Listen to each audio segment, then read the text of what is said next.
Hello and welcome. It is Eric Erickson across the country from my flagship station in Atlanta, Georgia, WSB, where everything is yellow. The pollen, the pollen is everywhere. It's terrible. I got a swollen eyes today. I got like an eye infection or something in one of my eyes. I'm sure it's all pollen related. It's gross. I'm sure you care. Welcome. The phone number, if you want to be a part of the program, 877-973-7425. We must begin here.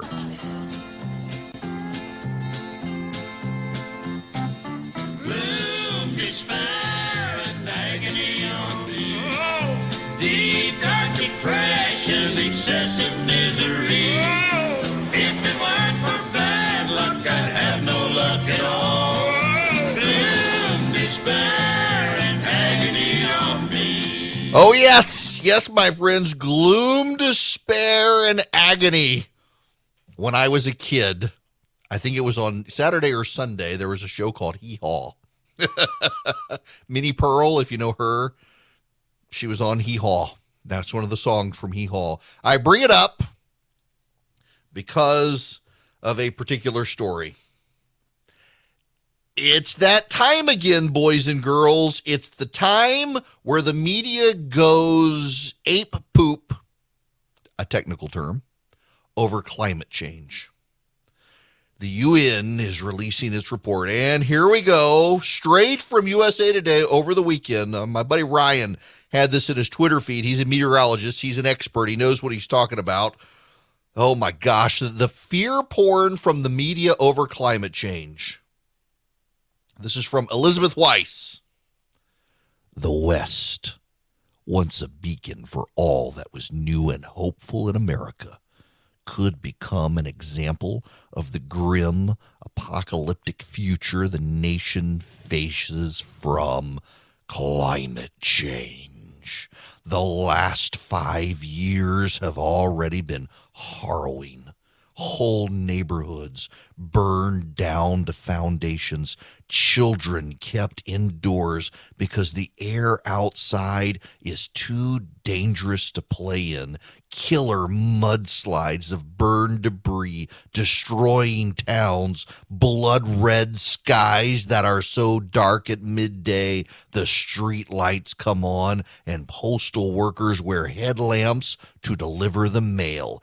And it's going to get worse unless dramatic action is taken. 2 studies published this week forecast. The first predicts the growth of wildfires could cause dangerous air quality levels to increase during fire season by as much as 50% over the next 30 years in the Pacific Northwest and parts of Northern California. A second shows how expected increases in wildfires and intense rain events could result in more devastating flash floods and mudslides across a broad portion of the West.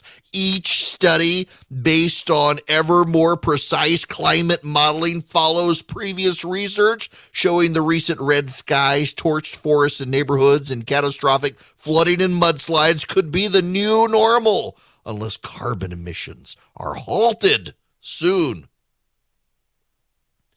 I need a cigarette after reading that. Y'all, come on, really? Unless carbon emissions are halted. By the way, there's been ample research that all the fires out there haven't really been about climate change. But let's pay no attention to the facts. We have fear.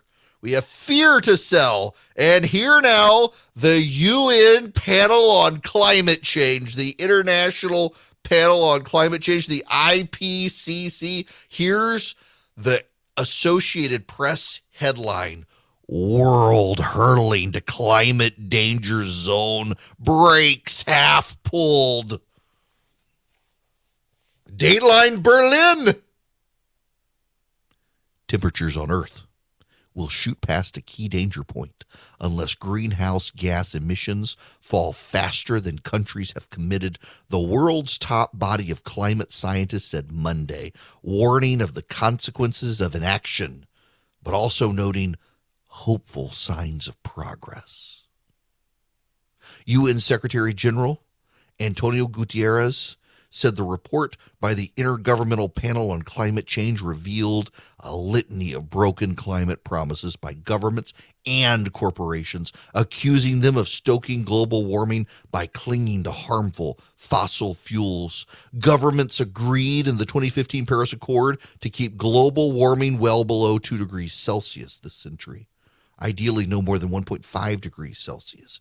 Yet temperatures have already increased by over 1.1 degrees Celsius since pre-industrial times, resulting in measurable increases in disasters such as flash floods, prolonged droughts, more intense hurricanes, and longer burning wildfires, putting human lives in danger and costing governments hundreds of billions of dollars to confront.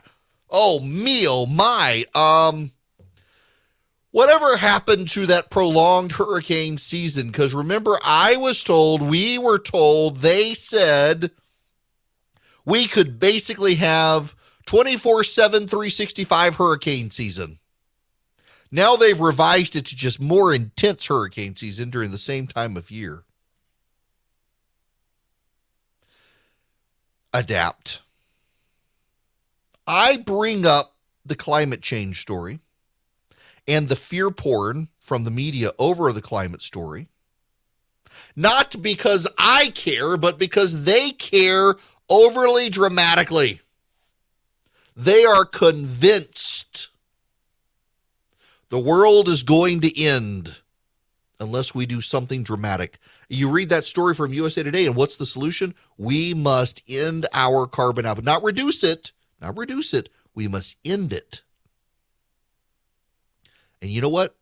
That's not going to happen. If all of us tomorrow kill all the cows and hold all of our breaths until we die, there are many more countries on the planet that won't. And a lot of those are countries that are going to increase their exponential production. There are 195 universally recognized countries. There are places like Kosovo and Taiwan that some recognize. But there are 195 countries. Many of those countries are countries that are seeing an increase in their emissions. There are places like China and India, places like Brazil, places like Russia. They're not going to stop producing fossil fuels. They're not going to stop producing emissions. They're not going to stop living. And then there is the continent of Africa. Africa is ginormous. If you look at your standard map, Africa appears in your standard map to be roughly the size maybe of the United States, maybe of Canada. You can fit inside Africa. I'm going to give you, I'm actually looking at this map right now. When you include Madagascar, which is part of Africa, the island off the coast of Africa, you can fit into Africa, Eastern Europe, most of Western Europe, the United States, India, China, Japan, and the UK. You can fit all of that into Africa. If you were to put the United States in Africa, it would cover the northwest part of Africa, West Africa, and most of northern Africa. So Algeria, Morocco, Libya, it would stretch out there. Europe is even smaller than that. India would cover the Horn of Africa region and a little more, Kenya, Tanzania, in that area. China's pretty big. China is, it would fill up a good chunk of Africa, but you could still fit China, again, China, Japan, the UK, India, Eastern Europe, Italy, Switzerland, Germany, France, Belgium, Spain, Portugal, and the United States would all fit inside Africa.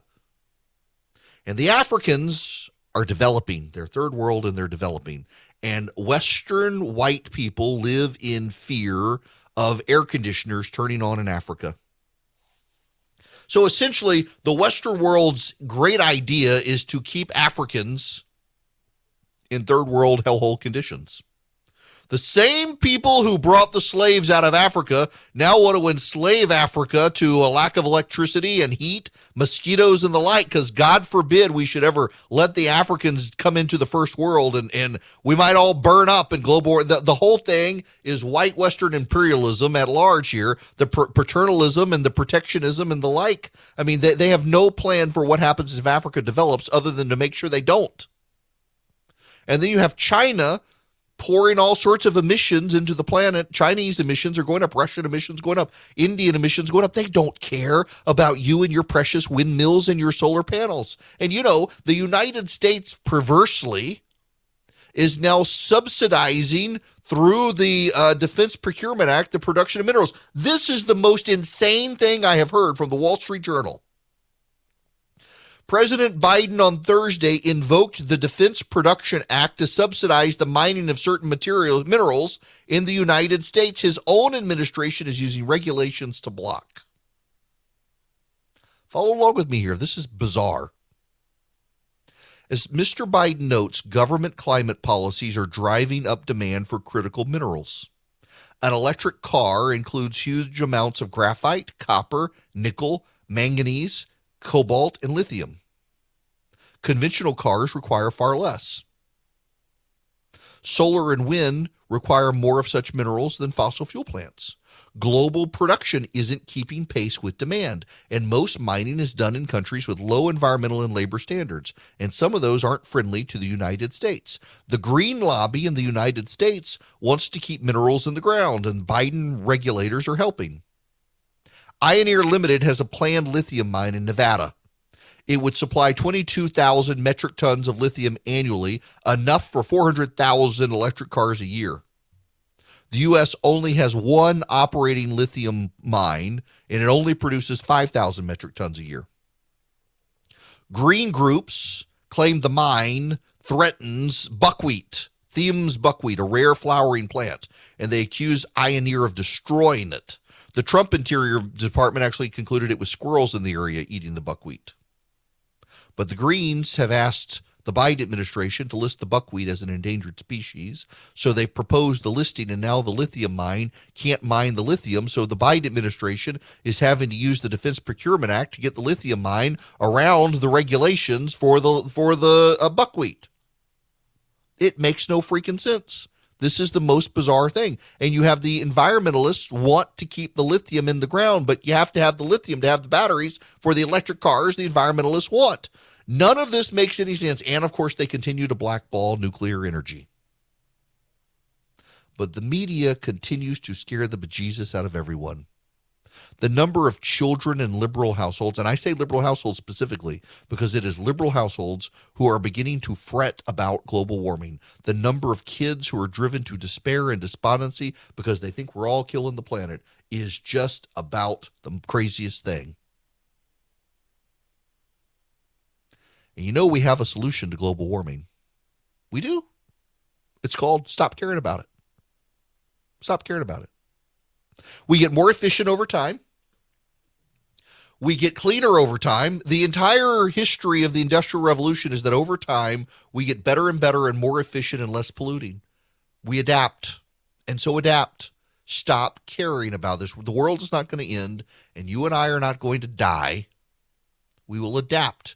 We will become more efficient over time. We don't need the government to force us. It helps companies over time to become more efficient. And so we will. But this fear scenario from the media on this stuff that we're all going to die and the West is going to be a hellhole, the West is already a hellhole, but that's called the progressives in California, not the environment. The fear scenarios here aren't helpful to anyone other than funding for these scientists, which is why they do it. Just build more nuclear plants to start. You can't be serious that you care about this problem if you're opposed to building more nuclear power plants, and yet so many on the left are. Why? Because they like to scare us. The fear is useful to them. The solutions are not. Why, hello there. It is me. The phone number, if you want to be a part of the program, 877-973-7425. I've been meaning to talk to you guys about Oberlin College for the last week or so, and it just kept getting sidelined by all the breaking news and stuff that we've had over time. But Gibson's Bakery is a 135-year-old family business near Oberlin College. It was awarded more than $40 million in punitive and compensatory damages after a 2016 incident in which the owner's son confronted 3 black Oberlin students who were stealing wine from the store. The suspects were arrested, and they admitted to shoplifting, but the school sanctioned protests outside the business, accusing the business of racism. It crippled the store's business. Now, keep in mind, they actually showed that despite the students' guilt, Oberlin College and key officials, including its vice president and dean of students, accused the bakery of racial profiling, claimed that the owner and other employees had assaulted students and had a history of racism. The jury heard evidence that the college officials distributed flyers containing these false accusations and encouraged students to boycott and protest the store. I mean, this was like active targeting by Oberlin College, a very progressive college, active targeting against Gibson's Bakery, a 135-year-old family business. So the jury awarded $40 million in punitive and compensatory damages. And a state appeals court in Ohio has now upheld the jury verdict against the college. This was what made this situation so interesting and unique was that the progressives at the college themselves actively lied about the business, and to try to steer student anger away from the college, steered the student anger to this business, lied about the business, slandered the business, nearly ruined the business, almost drove it to close, all to avoid a student backlash against the university. And it turns out that the individuals involved actually had stolen from the store, actually were guilty, and the university didn't care. And now the university is going to be on the hook for over $30 million ultimately from appeal. Good. The college itself should be the one to be driven into bankruptcy and go out of business. Why, hello there. It is Eric Erickson. The phone number is 877-973-7425. If you would like to be a part of this program. Tiger Woods, I got to say something just out of the gate. Tiger Woods is going to Augusta. He's not sure if he's going to play. It's going to be a game time decision. And I say this as well, just to brag. I am going to the Masters this year. The Masters, they start today. Practice rounds today. I've got friends who are over there. And I want to go to a practice round, which are apparently a little more freewheeling and fun. But a buddy of mine, my buddy Justin, lives over in Augusta. And his family gets tickets every year. I have tried for 20 some odd years to get tickets to the Masters and have never made it into the lottery. Never made it. And I try every year. And every year, I know I'm going to get rejected. But I got a buddy. He's a good friend. He's got tickets. Now, we were supposed to go last year, and obviously couldn't, given COVID and the way they handled the Masters. We're going this year.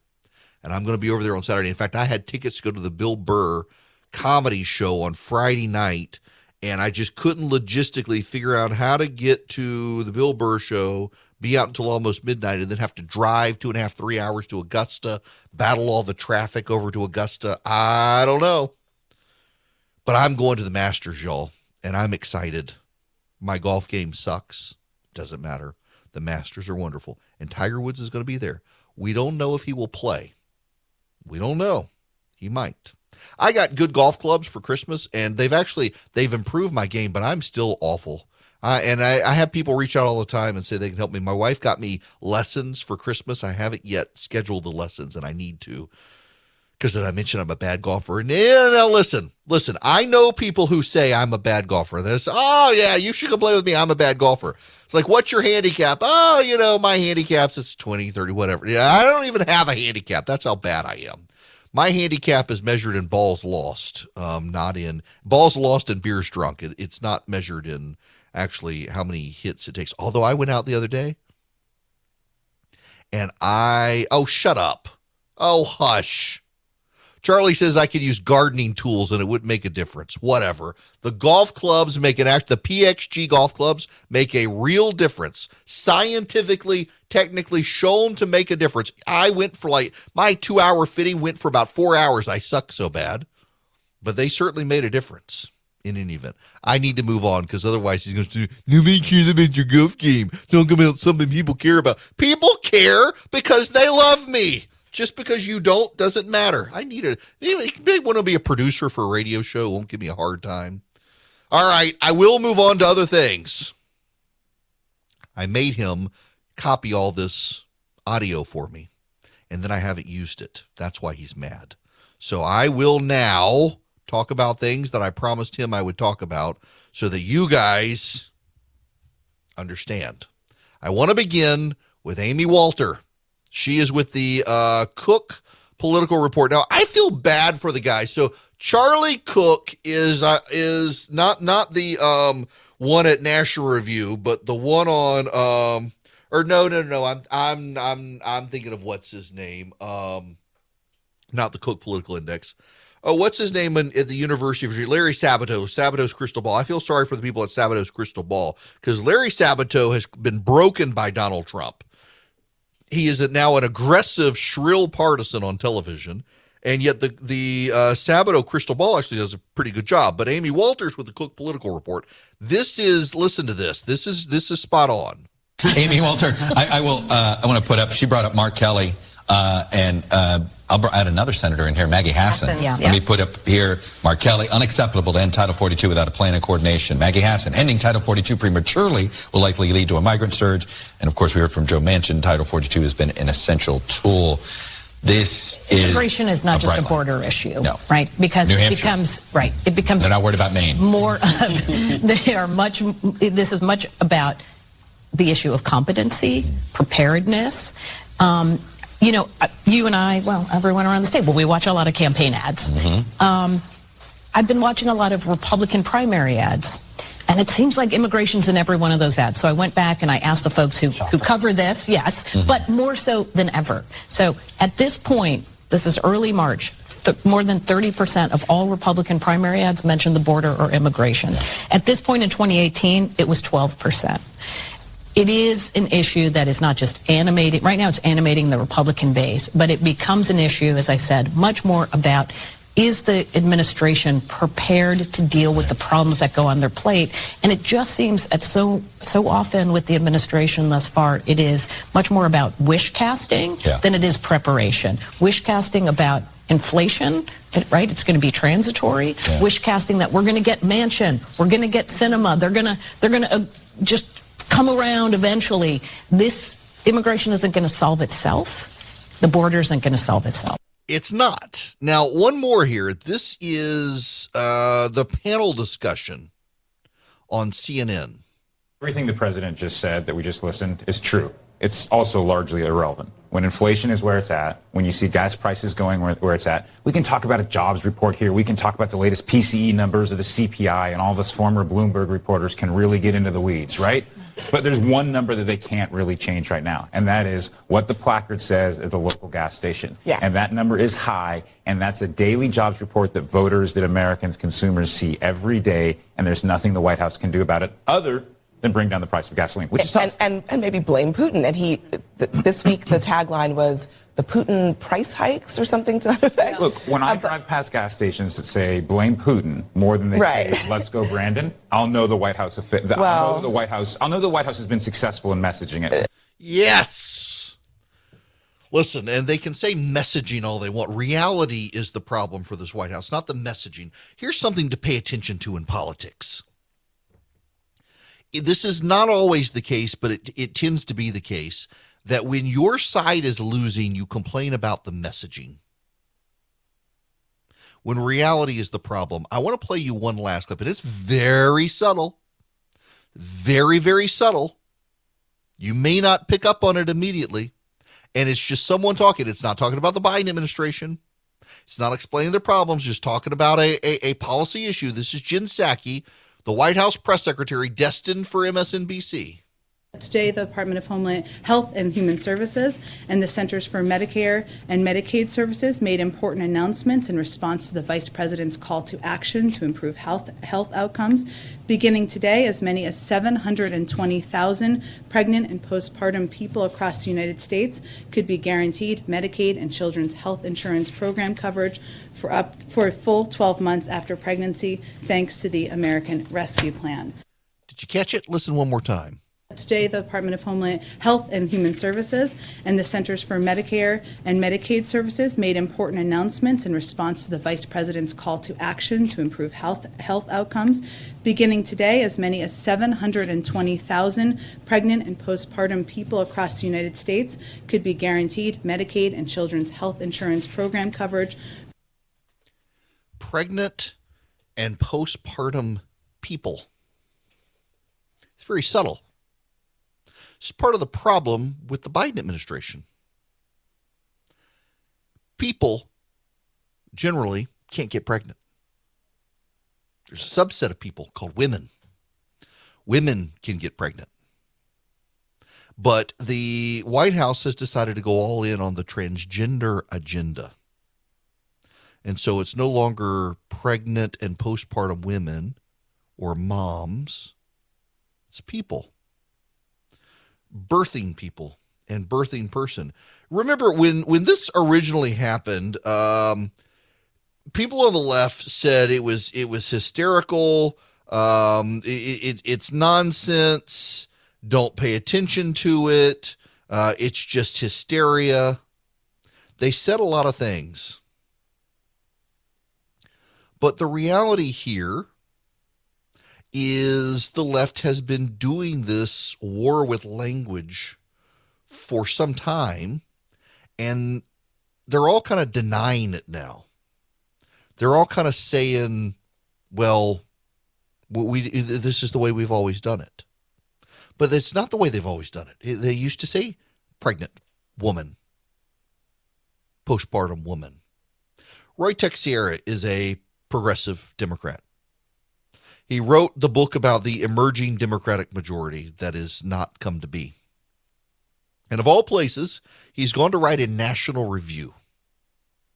As a lifelong man of the left who very much wants the Democratic Party to succeed, I regret to report this. The Democrats and the Democratic brand are in deep trouble. That should have been obvious when Democrats underperformed in the 2020 election, turning what they and most observers expected to be a blue wave into more of a ripple. They lost House seats and performed poorly in state legislative elections, and their support among non-white voters, especially Hispanics, declined substantially. Still, they did win the presidency, which led many to miss the clear market signals this underperformance was sending. That tendency was strengthened by the Democrats' improbable victories in the 2 Senate runoffs in Georgia, which gave them full control of the federal government, albeit by the very narrowest of margins. At the same time, Trump's refusal to concede the election and his encouragement of those who stormed the Capitol led many Democrats to assume that the Republican brand would be so damaged by association that the Democratic brand would shine by comparison. And yet, 2 years later, the Democrats are in brutal shape. Most Democrats, I'm skipping ahead some, most Democrats would prefer to believe that the current dismal situation merely reflects some bad luck. The Delta and Omicron variants of the coronavirus did undercut Biden's plans for returning the country to normal, interacting with supply chain difficulties to produce an inflation spike that angered consumers, but that is not the whole picture.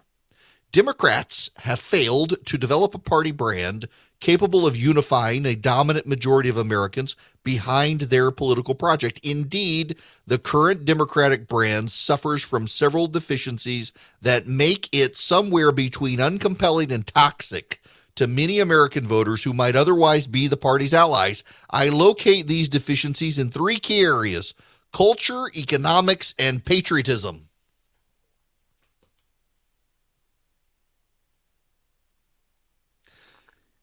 One more paragraph here. By the way, if you text SHOW to 33777. There's a link in there to my daily email Substack. If you subscribe, you'll get all these links that I'm referring to. In fact, we have started producing every day, right as the show starts. All of my links that I refer to in the show are in there. But more than that, it's all the other stuff. It's beyond the show notes links. It's all the most important information and news of the day that you need. You'll be the most informed person in your office, your circle of friends, by subscribing. And I mean, just subscribe to my daily email. It comes to your email box. You start reading it. All the links are there. This one's in there. This last paragraph from the Roy Texera piece in National Review. To understand this state of affairs, we must understand the trajectory of the American left in the 21st century.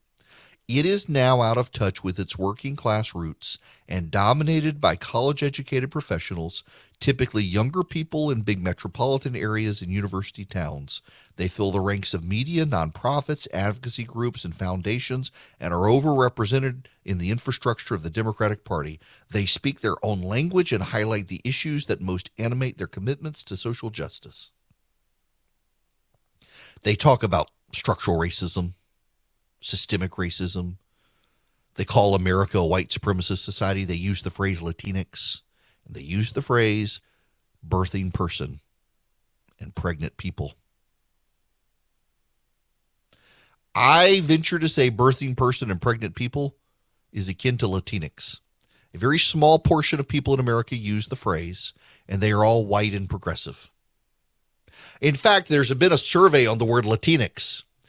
Only 3% of America uses that phrase. 0% of Latino and Hispanic people use it. 100% of the people who use the phrase Latinx are white progressives. Doesn't surprise me. These people are out to lunch on the issues of the day. They are driven by racial politics, identity politics. They are driven by intersectionalism, their ties to wokeism, social justice nonsense. Most Americans want a job, want to work, want steady income, and don't want their kids being indoctrinated about the sexual revolution by progressive teachers. And the left wants to do all of that sort of stuff to their kids, indoctrination, social justice politics, make their kids feel either victim or oppressor. These people are out to lunch, and many of them don't have kids. If they have kids, they're all deeply screwed up. I mean, you got the Disney president and her pansexual kid, and she thinks we need more pansexualism in Disney movies for everyone else. Y'all, I'm sorry. Oh, man, there's just no way to say this without getting yourself in trouble. But I really do wonder how much of the cultural fight from the left is driven largely by well-to-do, high-income, white-earning parents who screwed up their kids and don't want to take the blame for screwing up their kids, so they want to make the rest of us explain their kids' deviancies as normal and their own problems. How many of these people have screwed themselves up and they can't acknowledge it? It's like the great conspiracy theorists of the world. So many conspiracy theorists. The conspiracy theories are designed to avoid having to accept responsibility for screwing up their own lives. And with white progressive liberals, it's they screwed up their lives, and so the rest of us got to embrace the wokeism so they can avoid accountability for screwing themselves and their families up. That's where we are, and these people are deeply out of touch with society, and they're causing the Democratic Party to lose culturally. But that's okay. They got a bunch of Republicans out there saying, we should stop talking about these issues and just be good managers. And those people should never be allowed to come back to power in the Republican Party. Now, one of the groups that's out there fighting culturally, conservatively for us, they're Christian, they're conservative, they're a great company, they're Patriot Mobile, and they need your business because they take a portion of their profits and give it to the conservative movement, to the pro-life movement, to the Second Amendment movement, to the veterans and first responders. You can help them by taking your business there, and you get great cell service. I mean, they use the same towers everybody else uses, so you don't have to worry about coverage. If you go to patriotmobile.com/Eric today, patriotmobile.com/ERICK, you can see their map. I mean, I can see my house on their map. You can get all the way down to a city block and see what the coverage is. Data, 5G, voice, you name it, they got it, and they have 100% U.S.-based customer service. You can call them at 972-PATRIOT. Tell them Eric sent you. You get free activation. Great discounts too. Talk to them about the discounts you can get. There are too many of them for me to name. There are a lot of them. You can save some money. Go to patriotmobile.com/Eric, patriotmobile.com/ERICK, or 972-PATRIOT. I have flagged this for Charlie. This is an actual thing that actually just happened, and we should actually be appalled by it. Got to shake up the rest of the show of what I was going to talk about, because you got to hear this for yourself. Here now, the President of the United States of America. When I was a young senator, there was a guy who ran steel from Deemer Steel out to Ohio. And so I decided to ride out with him, see what it was like on the strike. And I was driving, going through Shiloh, Ohio. And his handle was Big Ten. And remember, everybody, all the truck stops were being blockaded at the time during the strike. And he called and he said, Big Ten wanting to come in. I forget exactly how he said it. And the only woman truck driver I ever knew I met that day, she said, this is Big Mama, no room. Swear to God, true story. Someone needs to tell Joe Biden Big Mama says no room for any more of your policies or spending. Oh my gosh, the President of the United States of America talking about Big Ten and Big Mama. Someone somewhere is offended, I'm sure. I find it hysterical. It's 2022. Things are still crazy. Things haven't settled down. And now you got the Federal Reserve and interest rates. You got the economy. You got inflation. A lot of banks won't even return your phone call.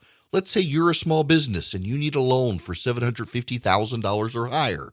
You see an opportunity where banks, they don't even want to see you. You want to buy a building. You want to build a building. Reach out to the Frost family at First Liberty Building and Loan. They've been helping small businesses become big businesses since the 1990s. They want to help you if they can. So spend 10 minutes with them. See if you're a good fit for them and they're a good fit for you. Their website is firstlibertyga.com. That's firstlibertyga.com. Again, you need a loan, $750,000 or higher. You're a small business and you see an opportunity to grow. Share it with the Frost family and see if they can help you. firstlibertyga.com. That's firstlibertyga.com. First Liberty Building and Loan can help businesses nationwide become bigger businesses. The regular season is heating up, new stars are emerging, and that means more opportunities to win up to 25 times your cash on Prize Picks, the most exciting way to play daily fantasy sports. Just select 2 or more players, pick more or less on their projection on a wide variety of stats, and place your entry. It's that easy. Let it fly to turn $10 into $250 with just a few taps. Easy gameplay, quick withdrawals, and injury insurance on your picks are what make Prize Picks the #1 daily fantasy sports app. Watch your favorite players and get paid doing it this basketball season. See your entries make progress during the game or make new entries for the second half and the fourth quarter. 3-pointers, assists, rebounds, and everything in between are yours for the taking. Join the Prize Picks community of more than 7 million players who have already signed up. Right now, Prize Picks will match your first deposit of up to $100. Just download the Prize Picks app and use code GET100. That's code GET100 on Prize Picks for a first deposit match of up to $100. Prize Picks. Pick more, pick less. It's that easy.